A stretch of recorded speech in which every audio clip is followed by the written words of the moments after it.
Hello and welcome to another episode of Two Guys and a Chainsaw. I'm Todd. And I'm Craig.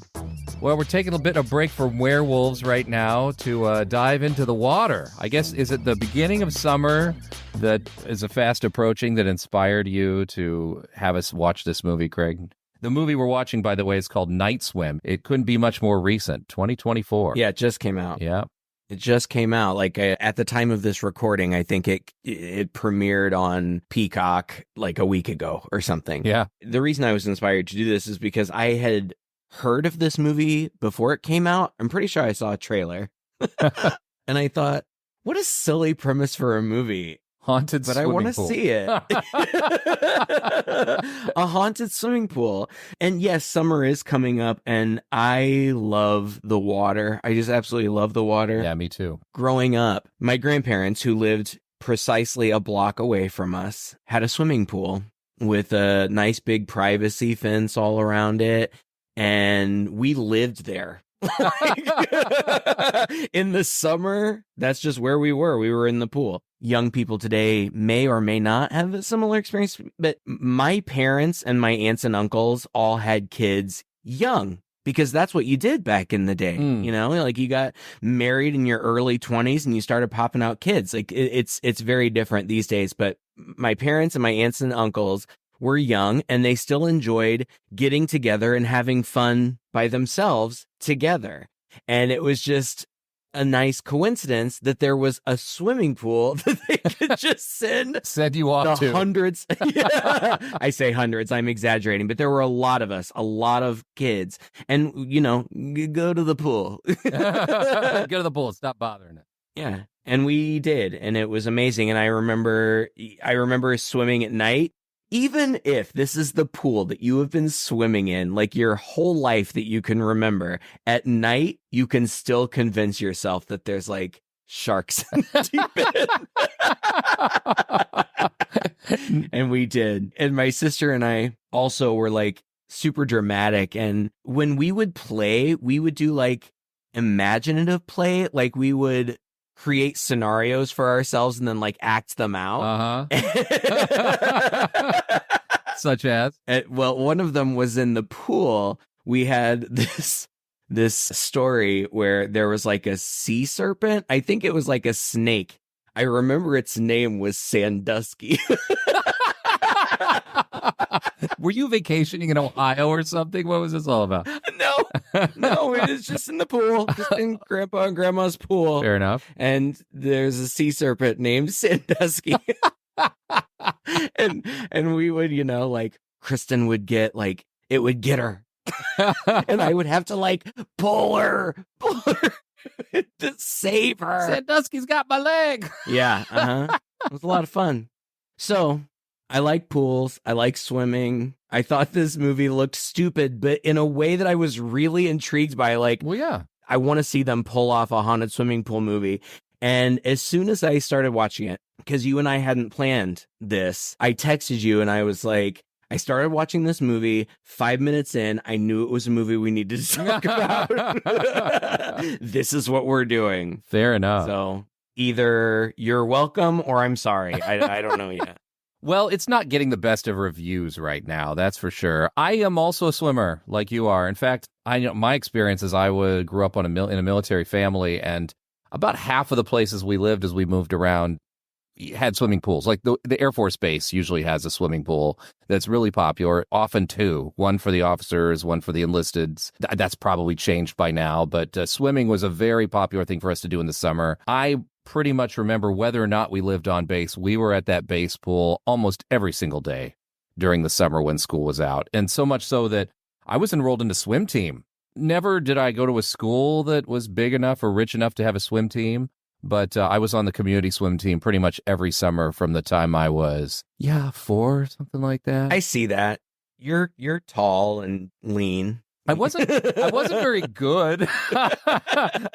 I didn't really win big accolades. I wasn't super fast, but, I got pretty good at swimming. I'm very, very confident, comfortable in the water. Later on in life, I got scuba certified. And so I'm, one of the most important things for me, for my son, is that he is a confident swimmer. I feel like everybody needs that skill just as a general life survival skill. If you can't swim, then being around the water is potentially dangerous. Yeah. And so in that way, well, there's a lot of horror that happens in the water. We've got the Jaws movies. Right. What was that one where the people were sort of stranded out? It always ends up being sort of man against nature or sort of situational, kind of. Open water. Open water, yeah, where you're stuck in the middle of nothing and then there are potential sharks or there's just the potential that nobody's going to come to get you, so you've got to survive. And aside from those kind of movies, the only other film I could think of as I was watching this was Lady in the Water, the M. Night Shyamalan movie. Oh, right, sure. Did you ever see that? Yeah. It took place in a backyard pool at an apartment complex, but there was a little bit more going on than just the pool. But it was, I guess you could say, kind of a horror, more of a fantasy, really. Yeah. It was goofy as hell. Yeah. Most people didn't like it. I did. Like, I watched it with my whole family, my parents, my sister, and Alan. We all sat and watched it together. And all of them thought it was the dumbest thing they'd ever seen. And I was like, I liked it. It was. I didn't hate it. I didn't hate on it like everybody else did. By the end of it, I thought, okay, there was a little bit of pretension there, like when he cast himself as a writer that was going to save the world. You could tell he was pretty high on his game and didn't really mind doing that kind of thing. And I think that was half of why people were turned off by it. And the other half, I think people were turned off by it was it just felt so convoluted and strange. But to me, that's what fairy tales are. To me, it felt like a fairy tale that he was, and it was, right, a fairy tale he was spinning for his daughter. And so I was able to buy that. This movie, I was really interested to see how they could pull off a haunted swimming pool because sort of just like Jaws, it's like, well, if the swimming pool's haunted, don't go swimming. Right. Problem solved there, right? Or drain it or something. Right. So they do. I mean, they don't realize that it's haunted right away. Right. So I was really curious to see, how they would do with a haunted swimming pool. And they did about as much as they possibly could. I mean, anything pool related, any of your phobias, any of the games you would play, pool parties, you name it, it's thrown into this movie, right? So I know. Yeah. God, that's just also like, so this family, there's an cold open that we need to talk about. But this family, they're looking for a new place to live. The dad was a professional baseball player, but he has MS and it's, ravaging his body. And so they're looking for a new place to live. And they end up finding this place with a pool. And it's so funny to me because the dad's like, there's a pool. Like, he's excited about it because he needs the doctors told him that water therapy would be one thing that would help him. Yeah, he's been diagnosed with like early stage MS. Yeah, which is a devastating disease. Horrifying. I've known a couple it's people. Absolutely terrible. Yeah. Before the family gets into the picture, we do get a flashback to summer 1992, right? Yeah. Where there's another family at the pool. There's a young little Asian girl and a boy who we never quite see his face, but he's in a hospital bed. He's in a hospital bed in the house, yeah. She's out by the pool. It's nighttime, and she sees a toy boat floating around out there, which must belong to him. And so she kind of runs upstairs and to his back. Hey, Tony, I'm going to get your toy boat out of the pool. She runs back downstairs by herself. She's a little girl. God, what is she? Is she 8, maybe 8 or 9? 7, yeah. 7, maybe, just real small. Like, please do not let your little kids out and around your pool late at night with no supervision. Oh, but she goes out and she tries to fish the boat out of the water. All kinds of fishy things are happening, right? Like the boat's kind of moving away from her and it sinks to the bottom and she uses the pool net thing on the extender to try to get it out. She tries to reach and she can't quite scrape it up from the bottom and she ends up falling in. Well, something yanks it. Yeah. She doesn't, I mean, the movie teases like her feet are just teetering on the edge of the pool. Like the movie teases that she's going to fall in, but she doesn't just fall in. No. Something yanks on the skimmer that she's using. And then she's in there. Yeah. She goes in there to fish out the toy boat, and then we get some scenery that we're going to get a lot of shots of. And there were a lot of times in this movie where I couldn't tell whether the pool was haunted or the pool and outside the pool was also haunted. They were a little fast and loose with some of that because I really liked the idea that when she was underwater and she was looking up, she thought she saw her mom by the side. And then when she comes out of the water, her mom's not there. Like nobody's there. And so that freaks her out a little bit. The lights in the pool flicker on and off. As she's turning around, you also kind of see behind her, there's a figure on the diving board, just some very dark figure. But she doesn't see it, and then she's pulled under and completely disappears. The lights flicker. When they come on, she's just completely vanished. And that's important. It's important to the story later. I watched this movie a week ago, and then I was like, maybe I better put it on again. And I'm glad that I did, because I wouldn't have remembered a lot of it. And this is one of those things that, watching it again, I was like, oh yeah, well, now I remember that was important. Like, this establishes a lot of stuff. They find this house and it has a pool. And I don't know about you, but to me, a pool is like the highest symbol of like prestige. Prestige. Yeah. You've made it. If you have a pool, you've made it. An in-ground pool, not one of those above-ground things. No. It's got to be in-ground. I would happily swim in one of those above-ground pools, but it is not the same. Well, you got to have money for an underground pool, I'll tell you that, because my parents have one, and it has probably been the biggest money suck of their whole house. There's always some maintenance that needs to be done. Yeah. That whole thing's been drained at least twice to patch things up, and then the filtration system went out once, and anything can go wrong with this thing. When you leave on vacation, if your filtration system breaks down or stops, you come back to something green, and then you're dumping chemicals in it and going back and forth to the pool place to test the water to get it right. And sometimes you just got to drain it and try again. I mean, oh my God, it's a nightmare. It made me believe that even when I am at the height of prestige, well, I guess if I'm at the height of prestige and somebody else can mess with all that stuff for me, I'll take a pool. That's what I was going to say. I was going to say, so you need a pool and a pool boy. And I'll take it. But I totally agree with you. The pool that I was talking about that I grew up with, my grandpa, it's still in his backyard. He's like 85, or I don't know. It's been closed for 10 years. Like it just sits there empty because he's like, I'm not messing with it. But anyway, okay, so this family, the dad, who we've already talked about, used to be a professional baseball player, has MS and is struggling. Ugh, I hate to just sweep by that, because one of my family members has MS. We know lots of people that we love. I say people we love, I mean famous people that don't know us and that will never know us, but like Christina Applegate, Selma Blair, lots of other people struggling with MS, and it's just a terrible, terrible, debilitating disease. So I don't want to make light of that, but his name is Ray, and he's played by Wyatt Russell, who is the son of Kurt Russell and Goldie Hawn. Yep. And I see both of them in him so much. He is the perfect blend of the two of them. Like, it's spooky. And I love them both. Like, I just absolutely adore the both of them. And I love that they just have this unconventional romance where they've been together for decades, but they're not married. Right. Love it. I like him in this movie. And his wife, Eve, is played by Carrie Condon. I saw that she had been in other things. She's in the Marvel universe. She's a voice actress for a character that's been in multiple Marvel movies. She's great too. And then they have two kids. I don't remember what their names are, boy and girl, whatever, who cares? Izzy is the girl, and Elliot, though they call Ellie, as the boy.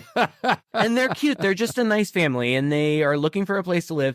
And the one person that I recognized most from this movie was their realtor. Yes! Did you recognize Absolutely. I said, oh my God, that woman, she's been in everything known to man. I went back to her IMDb, and she's got like probably close to 200 credits, and every single TV show I think I've ever heard of from the 80s on, she's had at least one role to play in it for an episode or two. The thing that I remember her distinctly from is she was the waitress in The Great Outdoors. Yeah. When John Candy ate the old 96er, like the 96 ounce steak. And oh God, she was so funny. And the wife in that movie is like, has anybody ever done it? And the waitress is like, oh no, not in my lifetime. That was her.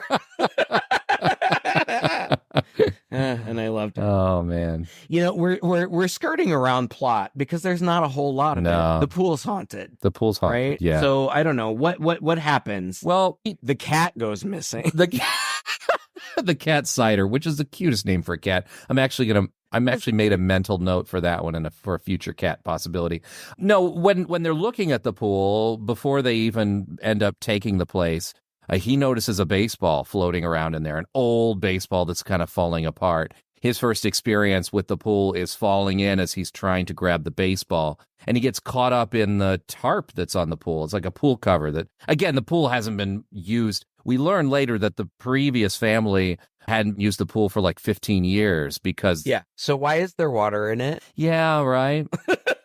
Good question. Okay, whatever. They're really lazy. So anyway, yeah, he falls in, and while he's in there, he's struggling, and you don't think he's going to make it out because that freaking tarp. Plus, you know, he has MS, and he has this vision of himself playing baseball while he's down there and hitting his home run. That kind of comes into play later, I think.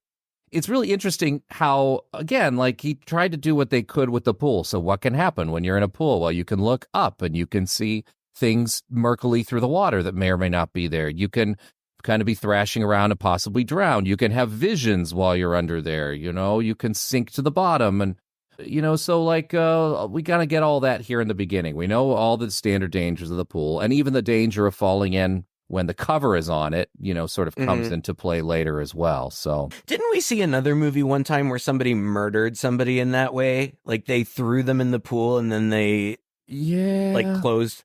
I'm almost positive. Was that Trick or Treat? That I don't really know. shitty. It was somebody's mother. Like some woman killed somebody else's mother by throwing her in the pool. I'm pretty sure it was that shitty Trick or Treat movie that was filmed in that famous person's backyard. I don't know. Who cares? Is that how the woman died in House on Sorority Row, or did they just end up throwing the body in the pool? There was a lot of pool stuff in that one too.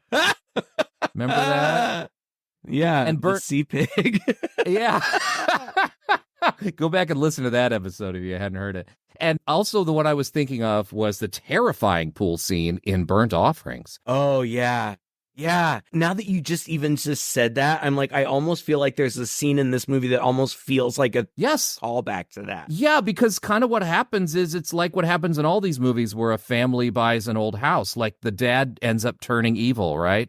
Like slowly but surely. Oh my gosh. But it was the mom. Wasn't it the mom? No. In that one, maybe it was both of them. I don't remember. Both of them got, but the father was, But the dad, he almost drowned the kid. And there's a scene in this movie that's kind of like that. Mm-hmm. Okay, so they buy the house. Yep.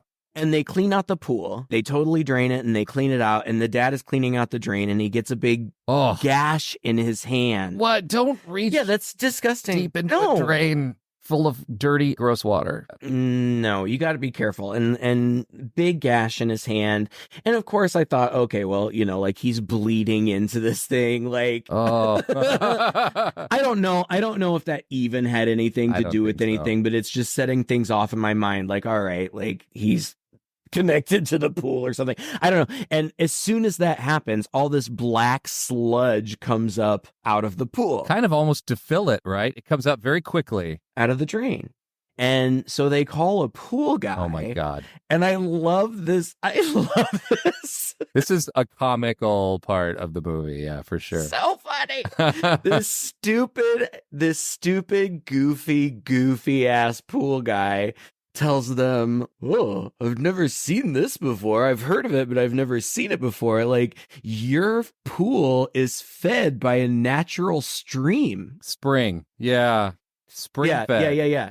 And he's like, and that's the great thing about spring-fed pools is they're constantly fed. They're natural. They don't need all the filtration and all that stuff, the chemicals and things. I had to look this up because I thought... I was hoping you did because I didn't. Is it a real thing? All right. A spring-fed pool is a real thing, but a spring-fed pool is like literally kind of a pool on a spring, which this could kind of be if they also decided to concrete over it. Like, it's not going to look like a backyard pool where the drain, it just like has water coming up. And then also this natural filtration he's talking about is because you will have like wildlife in your pool. Like you might plant some some seaweed in there, and you'll probably have fish swimming around in there. I mean, everything I looked up that showed photos of these spring-fed pools, it looks like a spring that, they put a nice concrete area around and some ladders into and stuff and a diving board. And, so it kind of looks like a pool, but the water's green. So it's a thing, but I don't think people are likely to have this in their backyard disguised as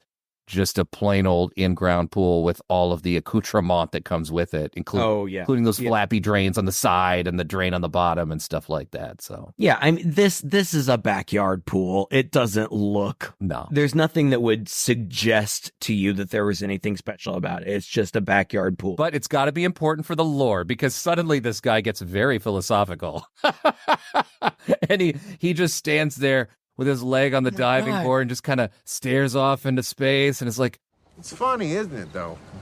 I mean, we evolved out of the water, and some part of our reptilian brain knows we're not supposed to be there anymore, but I guess that's why we try to tame it so hard. It's like trying to conquer death. Are you okay? God, sorry, Butterfingers. What an idiot. All right, well, here's your invoice. Oh, well, that'll be $150. Like, what the hell? I thought it was so funny. It's in our reptile brains. I'm sorry, but it was just a little Hilarious. too shoehorned in there. It's not the first time in this movie where there's going to be a bit of goofiness that feels like, oh, come on. Your eyes. Yeah, it's funny because so I watched this the first time last week, and I was excited to do it. And then a week went by, and I put it on again, and I was like... Why? Were you? Are you saying your second experience this movie was very different from your first? I think it's just because the first time around, I was just like soaking it in. Like, this is fun. Like, oh, haunted pool, fun. And then the second time, I'm like, I've already seen it, so there are no surprises. Right. And so I'm kind of like poking holes in it. So I don't want to discourage people from watching it.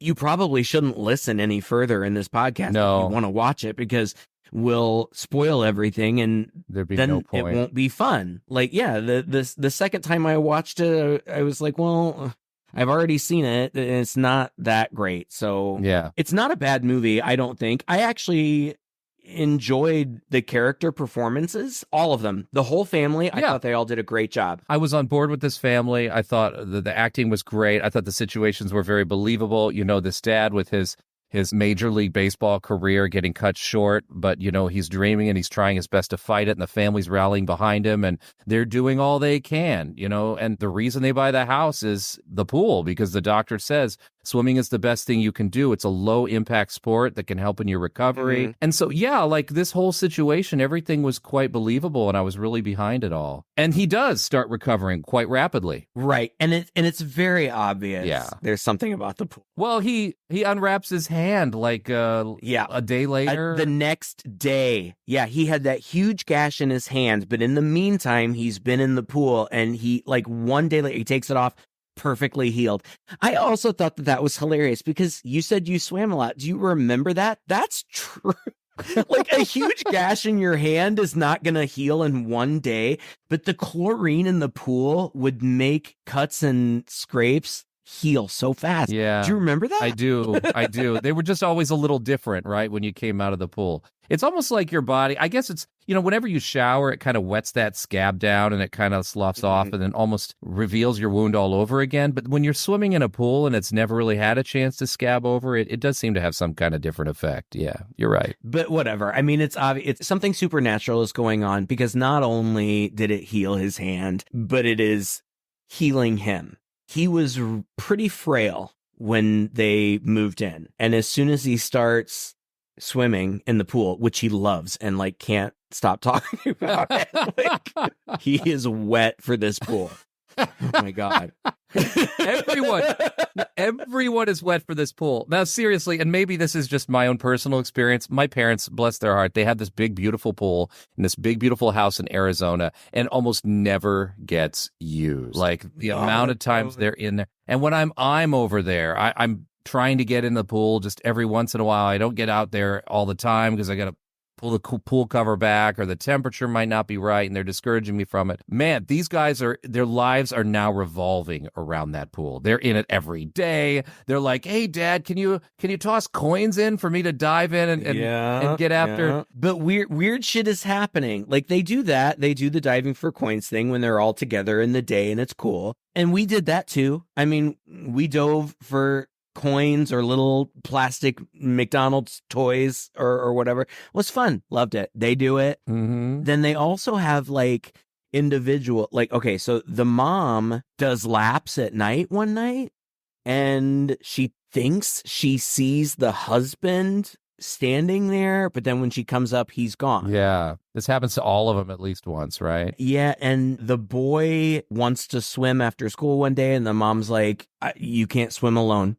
Good mom. Yeah. Get your dad, Not good dad. Because the dad, I feel like this is something that they started in the movie and then they didn't really follow through. I think that this felt like kind of an Amityville thing where he was getting haunted, and what was motivating him was his thought about getting back into baseball. Yeah, I think you're right. Because like he's videotaping himself, and that kid walks in and a videotape is playing, and it's the dad talking about, yeah, I'm really getting back into better shape, and I just wanted you to see. It's almost like he's going to send this video to teams. Yeah, it seems like a recruitment video or something like that. Yeah. Yeah. But the movie doesn't follow through with it. Not really. It doesn't have time for that. We got to deal with the haunted pool first. Right. Okay, so the kid says, Dad, can you come swim with me? And the dad hands him the jar of coins and says, nah, just stay in the shallow end or whatever. He gives him 1 quarter with a smiley face drawn on it. He says, throw that in the deep end and I'll come get it. But don't you go to the deep end. Right. So the kid goes, and I can't tell if he's really staying in the shallow end or whatever. Like, our parents did that too. They were like, stay in the shallow and we'll be inside drunk. My mom would die if she ever heard that. She won't, because she doesn't listen to the podcast. Thank God. And to be fair, not her. Not my mom, but my aunts and uncles. That's hilarious. Oh, my God. It was a different time. It was a totally different, and we were fine. I mean, there were some near Those of us who were, nobody ever drowned. Well, those of us who are here to talk about it are perfectly fine. My God, that pool had a slide in the shallow end, a big slide. It said on the stairs, like as you were crawling up, like, do not put this in the shallow.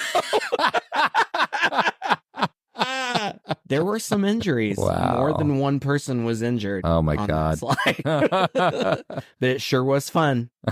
Okay, so anyway, the kid's in there and he's hearing things. He thinks he hears his dad. More coins get thrown in the pool, even though there's nobody else around. He thinks he sees his dad up there, I think. But then he hears this voice and he thinks he sees a girl. Mm-hmm. I keep saying thinks he sees. We're just looking through his eyes through the water. Yeah. So everything is, kind of wavy and you can't really tell what you're looking at.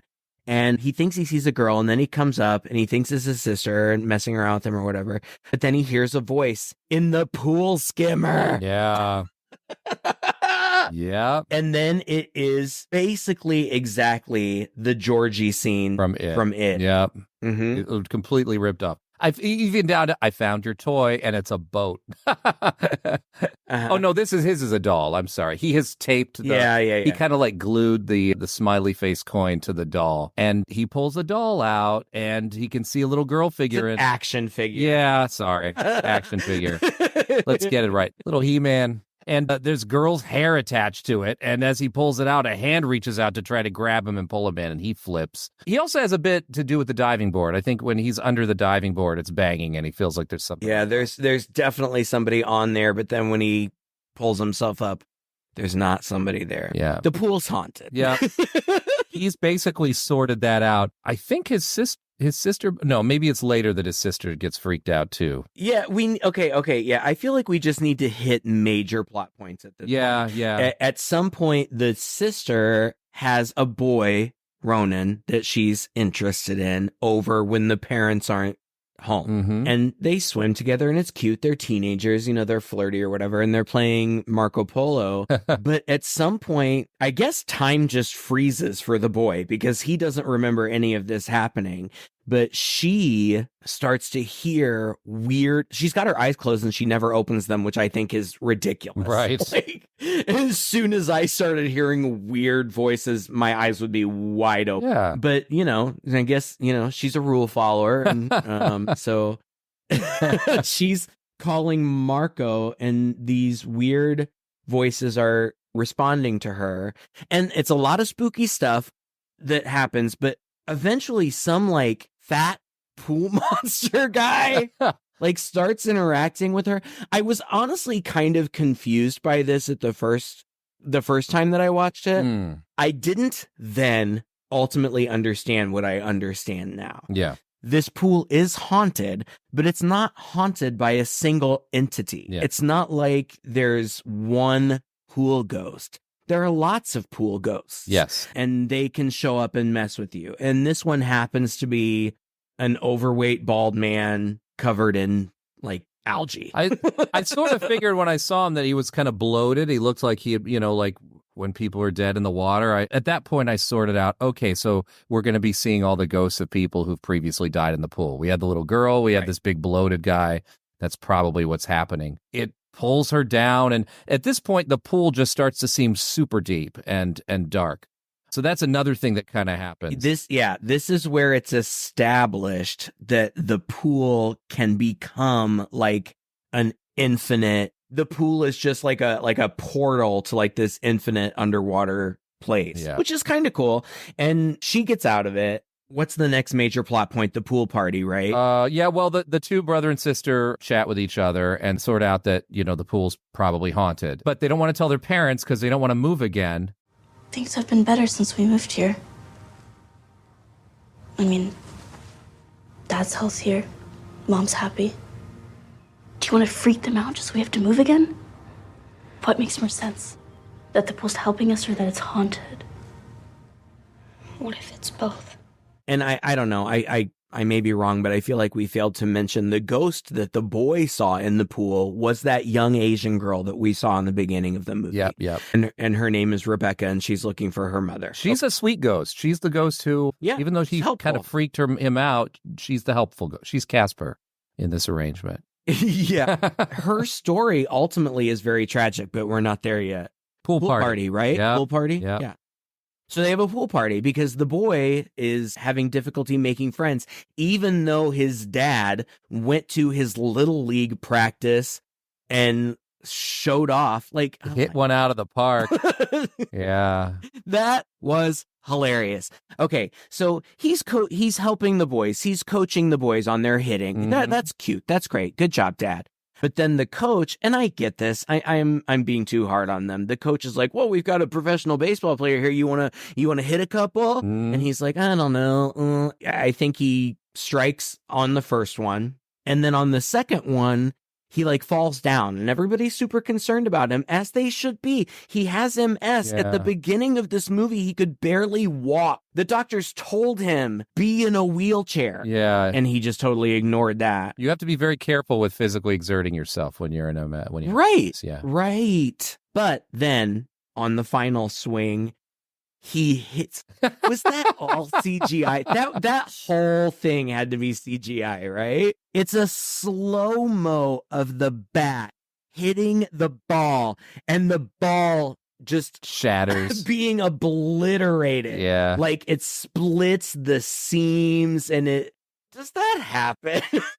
It happens in movies. I don't know if that could possibly happen in real life, unless you have the shittiest ball that's held together with twine in the first place. I have to say, it looked pretty cool. It looked cool, but you could see what they were doing there, right? I mean, first of all, it was his vision that he had when he was in the pool that he kind of visualizes that makes him hit that ball. And then that ball now has the shape of that ball that he had fished out of the pool that was super old. And I'm like, whoa, are we going to get into some weird time loop thing here? Like, I wasn't sure if that was going to come back or not. And it did, but in a very non-significant way. Just later at the pool party, a kid hands him a ball to sign, and he signs it and he happens to notice, oh, this is just like the ball that I fished out of the pool. Was it? Yeah. And that kid is the coach's kid. Yeah.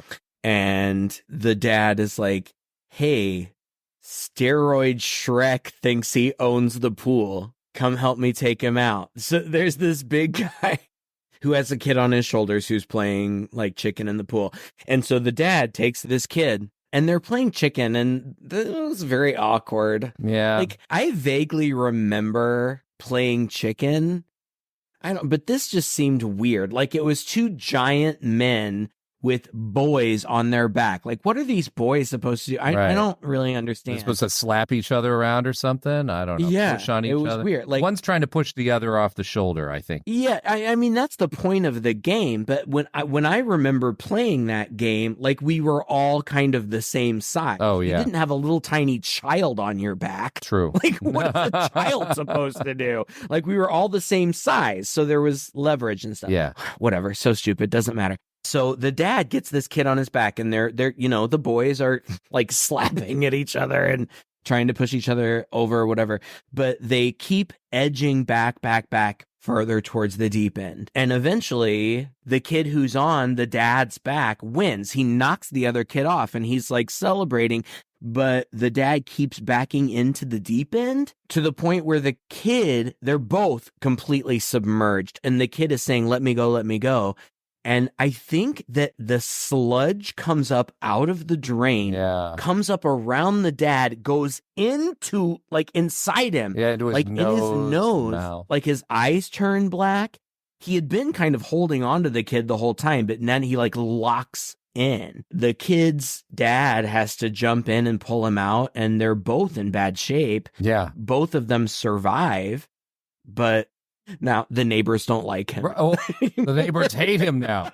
You better not come out to practice anymore. Like, man, they have no forgiveness in them. But the realtor was also at that party, and she later reassures the wife, oh, don't worry, later, people forget these kinds of things. It'll be fun. Because the pool party was a huge hit. I'm telling you, like, if you've got a pool, you are like the coolest. Like, everybody wants to be your friend. Yeah. And so it was a big hit. But at the party, the realtor also confessed, because the mom was like, come on, be serious. There's something not right about this pool. And the realtor's like, I swear to God, I didn't even know about it until after I sold you the house. But yeah, a little girl drowned in the pool. And she said, I don't know why that would keep people from using a perfectly good pool. And I agree with her entirely. I also agree with her. Except for the fact that it's haunted. But then the wife ends up going, she does research, and she learns that it wasn't just that little girl. It wasn't just Rebecca. Like, lots of people have just disappeared. And if the photos she's coming up are to believe, it's all the way back to like the 1800s. Like people in pioneer dress, and like, I guess the newspapers of the time. It's pretty hokey. I was like, okay, all right, well, we'll go with it. I liked it. I mean, I'm always down for some research. Don't fix what ain't broken. It's fine. Yeah. But okay, so she eventually gets, I don't know, the realtor helps her find out where the last family is now. And she goes and talks to the mom, oh boy, Rebecca's mom, oh boy, who seems to be doing very well financially. Yeah. She says that her son is doing very well. And the mom is like, well, what about your daughter? And at first she's like, no, I don't have a daughter, just a son. But then it's exposition time. Yeah. Yeah. Rebecca's mother, I have no idea how she knows this. I don't either. This is, well, she first calls it, so what she says is, I know it gives us our deepest desires. It's temagami, which means the deep water. And when she's talking, and she's Asian, so I was thinking, temagami sounds very Japanese to me. I looked it up later, and it's actually native to, because this takes place in Canada, and it's native to Canada. It's an Algonquin word. So yeah, I mean, that tracks, but I was very confused at first. I thought, is this a Japanese ghost that has possessed this pool? And so this Asian lady's going to tell us all about the secrets of the Orient. But no, it's possessed water is basically what it is. And someone has to pay so that the water can keep giving the way that it gave to me. Yes. Tommy was so sick, and look at him now. So basically, this woman knowingly, I guess, sacrificed her daughter to the pool so that her son could get well. And that's really sad and sick. It is. And I don't want to expose my ignorance by saying that, gosh, I'll just not. I feel like male children in Asian culture right. are yeah, okay. That's all I'm saying. I don't want to go. Well, I live in China, and that is 100% the way it has been here for many years. Yeah. Yeah, this mother, her son, her older son was sick, and she had to make a sacrifice, and now he's healthy, happy, wildly successful, and she seems okay with it. What I love about this scene is how now just all water is possessed and spooky. I know. She has a fountain, a beautiful fountain in her house, and then also like just pouring water out of a pitcher into the glass, and the water is like rippling and stuff. And I feel like the main mom, like notices these things and notices that like, the water is evil.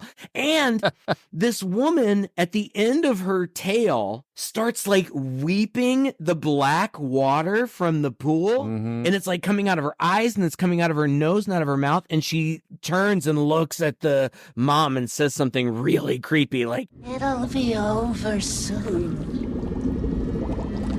The water will sleep again. And someone else will find the house.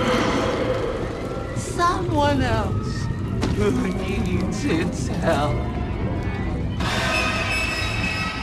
And when she's saying this, we're getting like visuals of nature and the actual spraying before the pool was in there. So again, it's really hard for me to buy that this was this huge, almost lake, that we see in this image in this big forested area, that then this whole neighborhood got built up around it, and somebody just like one person built like a pool with a. I mean, I felt like, to be honest with you, I was really on board with the movie up until the last act.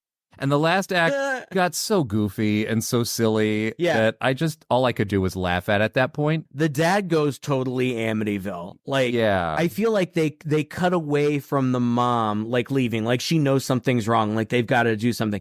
And it cuts to the dad in the shower, and he's having like a fit. Oh yeah. Like he's convulsing, and like the black water is like pouring out of his eyes, and it's like you can see the black water like running through his veins.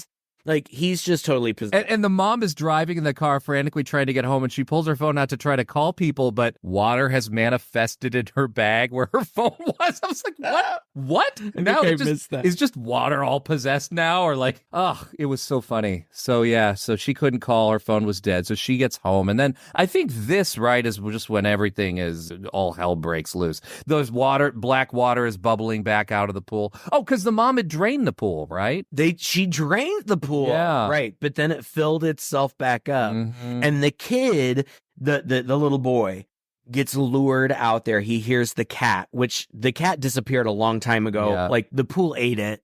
We know that, but they don't. This poor boy who's so scared of the pool now is suddenly is okay with walking around looking for his cat. Well, I get it. He was worried about his cat and he heard it. And he thought like there's like a huge like flamingo floaty on the pool, and it sounds like the cat is on there. But when he touches it and turns it around, the cat is not on there. And then somehow he gets pulled into the pool and pulled down, and the pool cover starts supernaturally closing, and the mom and the sister run out and like are like they're fighting the ghost. Trying to and they do they eventually, it takes both of them that they eventually get it to stop, and then the mom just like stomps the handle so it's jammed or whatever, but she dives in there Can't find the kid. He's not in there anywhere. She's got a tether hose, right? Well, does she see that there's like an opening in the bottom? I think that she does. I think after she's been in there once, she kind of looks down and sees that there's more to it and she's going to need to go deep. And so then she gets the garden hose and ties it to the diving board. And I'm like, what's possessed and what's not? All right. So this pool can throw pennies in from outside the pool. People can manifest on the diving board. The diving board can do shit. The pool cover can move back and forth, but it can't untie this hose that she's tied up to the diving board. Okay, fine. Fair enough. She dives in, and then the rest of this kind of reminded me a little bit of Insidious. You know, it's just like now she's in this supernatural world of ghosts that's super, super deep, and she's able to hold her breath for a very She long is down there for far too long. Everyone in this movie can hold their breath. And the kid has been down there for like 5 minutes. Yeah. Like, come on. But you're right. No, she swims down, and eventually the hose tether Just lets it go. She reaches the end of it. You know, she takes one last breath out of the hose, which is smart. I wouldn't have thought of that probably. But she leaves it behind and she goes. And she finds her kid. And as she's trying to pull him back up, like you said, like Insidious, like all these other ghosts, presumably the other people who have been killed by this pool, are trying to grab her. But she gets away pretty easily. Like, it's really not that big a deal. Which is always my problem with Insidious, by the way. But go on. She can't find the surface. But then Rebecca finds her, the little ghost girl. I loved this. She opens her hand to reveal that smiley face coin, and the coin falls up, which tells the mother that she's disoriented and that she has been swimming down. And when she looks the other way, and the whole camera does like a 180. I loved that. I thought that was so cool. It's really smart because that happens. I mean, anyone who scuba dives knows that deep water. It's very easy to get disoriented. You always have to be mindful of where's up. I was cool with that. I thought that was so cool. And she gets out. Yeah. And she gets the kid out, and that kid would surely be dead, but he's not. Yeah. You know, she revives him. But then the dad is there, and what? He's stalking the girl. Fighting them? Because the girl goes in to get help, and the ghost water in the kitchen like makes the cup full of water vibrate off, which breaks, which then she slips and falls on. This ghost has got incredible foresight. She slips and falls on, cuts her hand on, and then that just sort of stops her from doing anything else. And then she runs into her dad, and her dad is, again, full-on ghost water possessed, and he's coming after her, and he chases her to the garage, and there's some sequence in there. Finally, they all get out into the backyard, and Elliot's choking, and there's something about, I felt like it was almost like the distance to the water or something. When they first realized that the pool was haunted, they had tried to get away from it. Right. They had tried to leave, but the dad couldn't. Like he started like choking and dying, and they had to go back. Mm-hmm. At some point, like after that, he was in bed begging his wife, like, just let me go back one time. I just need one more time in the pool. And it's so cool in the pool. I'm pretty sure he said that. He did. It was so corny. It was so corny. It's so cool in the pool. Well, basically what happens is Izzy grabs Dad's own baseball bat and beats the black water out of him. Yeah. That's right. But even though he's now not possessed, they start trying to leave, and the kid starts like choking and dying, and the dad says, I swear to God, I did not see this coming. I so saw this coming. The dad says it requires a sacrifice. Mm-hmm. Someone has to pay. Someone has to pay, and he jumps into the pool, and the pool takes him, and he's gone. I did not see this coming. You know, this kind of movie where you're focused on a family, a small family, like it feels like Poltergeist. Yeah. You know, you think they'll be okay. Right. Like they're going to go through something together, but they're going to be okay. I guess Evil Dead Rise should have taught me a better lesson that that's certainly not going to be the case. Or burnt offerings. Yeah. I thought that these people were going to get out of it. And I expected it to be like Poltergeist, where like, oh shit, our house was haunted. Thank God we got away from there intact. But it's the total opposite. Like the dad dies and then or gets taken by the pool, whatever.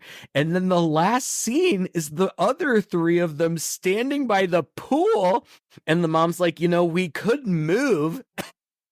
And the girl's like, yeah, but if we did, this would just happen to another family, right? And they're like, yeah, I guess. Dad wouldn't want that. Dad wouldn't want that.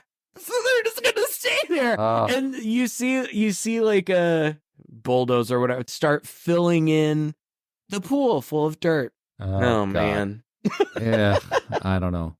I mean, I don't know. I thought it was. I liked it. It was okay. I've seen way worse. It's not getting a lot of love online. I can kind of understand why. Like I said, I do think that the concept kind of falls apart by the end. There's a lot of weirdness that sort of has to happen, and it's like stuff we've seen before, which is not a knock. I mean, oftentimes we go to these horror movies knowing what we're going to see, and we enjoy seeing the tropes come out. Sure enough, there's the research. Sure enough, there's the old lady, who knows everything and can exposition to them. And of course, just like every other poor family who's gotten some new real estate on their hands, the dad gets possessed and the family's in trouble. I don't know, man. It was just kind of mediocre for me. But did you see, this was actually it was directed by Bryce McGuire, and it was based off of a short that he did. Did you watch that? No, I didn't. It's very simple. It's just a woman swimming. I mean, you can see it on YouTube, and I'll put a link on our website to that, but it's just 3 minutes long. And as a short, it works really, really well. Just a girl swimming at night, and then she sees kind of a ghost by the side, and then the lights flicker, she pulls under, and the lights come back up, and she's nowhere to be seen. To take that concept and expand it out as much as they did into a full-length movie, you got to give them some credit for trying absolutely everything to make that work. From Marco Polo to playing chicken to murky water and pools that refill themselves. You're right. I mean, they did their best. That maybe subconsciously, that's why I was drawn to it, because I do. I love the water so much. And full confession, I have not been submerged in water since the pandemic.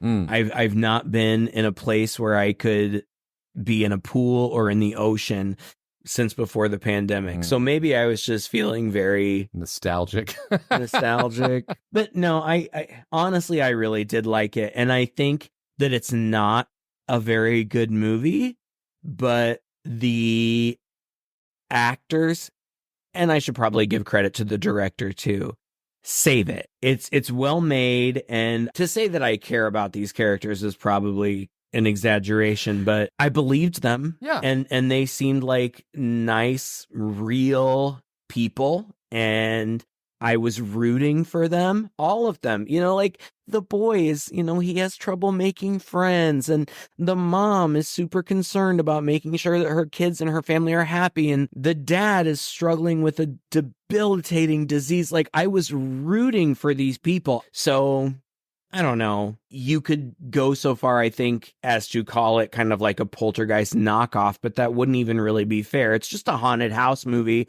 but what's haunted is the pool. And the water itself, actually. By the end of the movie, I'm like, is the haunted part like a deal breaker? I'd really like a pool. I was wondering, now that they've appeased the pool, is it okay to swim there again? Do they need to fill it in? That was unclear because the Asian mother said the water will sleep until somebody else comes. So it's almost like maybe the pool just needs some sort of sacrifice every so often. Yeah. Like, how long exactly? Maybe till the next pool party, to be honest. What are we talking? Like 3 years, 5 years? This was an investment, all right? I expected to get more out of it. Oh, boy. Well, you can go to our website and leave us a voice message, and one of our listeners, Seth, did just that. So let's have a listen to what Seth had to say to us.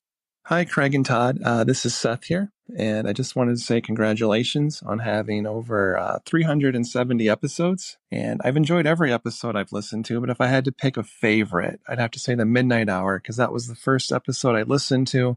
And I remember being a fan of that movie when I was younger. Some parts were scary, but it was probably more just being or having a crush on Sandy. When I was in high school is when I really got into horror. I remember watching John Carpenter's Halloween, and I was just hooked after that. It's still my favorite franchise, and I'm hoping someday you guys will do Halloween 6. Just love to hear both of your takes on that one. But thank you again for doing this podcast, for taking time each week to, watch a film, take notes, edit in clips, get it out there. I really do appreciate it. I also just want to say, thank you guys for being fans first. I know some movies are better than others, but, unlike some other podcasts, you guys give it a chance. And then if it's bad, it's bad. But at least then we know which movies, at least for myself, some people rate movies on a scale of 1 star to 4 stars. Now I know which movies I can put on in the background if I have friends over and goof on. So thanks again, and wish you guys nothing but continued success. Bye. Oh boy. Thank you so much, Seth. That's really nice. I know. Those messages are so humbling. People are so friendly. I appreciate it. Yeah, The Midnight Hour, that was a good time. I remember that being a very, very important movie for me because as I told on the episode, that was a movie I didn't get to watch all the way through when I was a kid and was very upset about it. So it's fun to be able to revisit that as an adult. So it's kind of fun to see that another person had that childhood memory. I've often thought, too, about doing a rating system. We never have gone that far. And I just feel like it's a little difficult, right? Because there's so many different reasons or ways you might like a movie, right, that it's hard to just give an overall star rating, something to it. No, I agree, because movies like this, I wouldn't say this is a great movie, but I enjoyed it. So what do you do? No, I don't think that's us. I like that. I like what Seth said, and he's right. We are fans first. Yeah. That's why we do this. That's why we got started doing this. Right. He's absolutely right. I'm willing to give almost anything a chance. And if we end up not liking it, fine. But whatever. I still appreciate the genre and the opportunity. And I appreciate when filmmakers try something, even if it fails. Good job. Yeah. I see what you were trying. Making a movie is hard work. Yeah, exactly. You did it. Exactly. But right, so many of the bad movies that we've watched have come from the heart. Yeah. Yeah. And so even if it ultimately isn't a great movie, so what? Who cares? You did it. You made a movie. Good job. I've never made a movie. I know you have. Well, I think proof positive that you are willing to give pretty much any movie a chance is just look at our back catalog at some of the stuff I've foisted on Craig against his will. And some of those you've turned out to really enjoy. I was going to say some of them I hated. Vampiros Lesbos. And some of them I thought were amazing and that I would never see before. Hausu. Oh, yeah. And many others. So yeah, it's not a surprise. Listeners, guess what? I like horror movies. Well, what we appreciate even more is you guys reaching out to us. And thank you so much, Seth, for taking the time to do that. And any of you can do that as well. All you have to do is go to our website. There's a link there. It's up in the menu right now, but it should be a little more prominent on the page later. And just click the Talk to Us. And you don't even need any special software. You don't have to register or install anything. You just simply go to a web page. And as long as you got a mic on your phone or your laptop, and who doesn't, you can just record a quick little 90-second message, and when you click that button, it'll go right to us. Please find our website there. It's chainsawhorror.com. You can also find us just by searching Two Guys in a Chainsaw Podcast. We're on Facebook. We're on Twitter. We're on Instagram. If you follow us on all those places, you can leave comments on everything that we post out there or send us private messages. We love to hear from you. So until next time, I'm Todd. And I'm Craig. With Two Guys and a Chainsaw.